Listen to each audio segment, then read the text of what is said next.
we're going to be going through a sissy squat. This is going to be an alternative to say like a leg extension, because we'll be working like isolating our knee joint, to be working purely kind of through our quads. Now, not everyone's going to have the ability to do these, just with a different number of factors. They can be a little painful on the knee, so depending on those kind of factors, we may or may not have this in your program. Obviously, if you're watching this, you probably have them.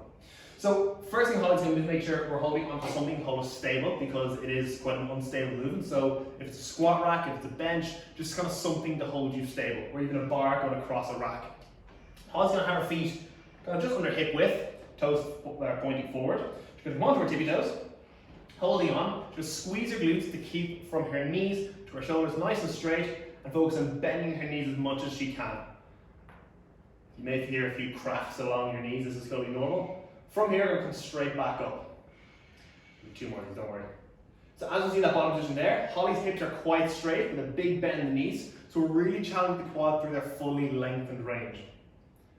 As we start to fatigue toward the end of the set, we may want to have a little more kind of flexion, or a little more flexion in your hips. To be a little easier, but we do our best. They're quite a challenging movement, and that is your rest there. That is a sissy squat.